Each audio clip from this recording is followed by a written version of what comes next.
हमारी प्रमुख रिक्वेस्ट ये है, मस्जिद की सील हुई है वो इस बेसिस पे हुई है कि कमरा का कंस्ट्रक्शन हुआ, उस कमरे का कंस्ट्रक्शन सरकारी पैसे से हुआ, सरकारी योजना के तहत हुआ, सरकारी विभाग ने कराया। तो द मस्जिद committee can not be held responsible for anybody's illegal act. वो डायरेक्शन ऑफ ड्यूटी है उन विभागों का। आपके जरिए से डिस्ट्रिक्ट मैजिस्ट्रेट साहब से रिक्वेस्ट है, तत्काल प्रभाव से उन अधिकारियों को नोटिस जारी कर इसमें कार्रवाई की जाए, ताकि ऐसा मिस अप्रोप्रिएशन और मिस एलोकेशन ऑफ फंड कहीं और नहीं। क्योंकि ये 3 करोड़ 30 लाख रुपए की बंदरबांट कागज संबंधित आपको जमा करना है, जिसमें कोई रूल ऑफ लॉ फॉलो नहीं किया गया और पैसा जनता के टैक्स का था, पैसा देश का था, पैसा जनता का था और अल्टीमेटली फंड भी जनता का निकल रहा है कि तुमने गलती कर दी।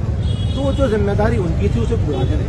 दूसरी बात, एसडीएम डोईवाला डीएम 2 भी ऑफिसर है, वहाँ एमडीडीए की तरफ से उनकी तरफ से सीलिंग को ऑर्डर दिया है। उन्होंने कभी न मिलने की कृपा करी, ना ही कभी समय दिया।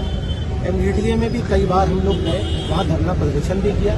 आपसे रिक्वेस्ट ये है कि कल कम से कम 10 लोगों के डेलीगेशन की ऐसी व्यवस्था कराई जाए जो एमडीडीए में जाकर अपनी बात रखे। आज तक न कागज देखे गए हैं, न बात सुनी गई है। जब सुनेंगे नहीं तो समझा के देंगे।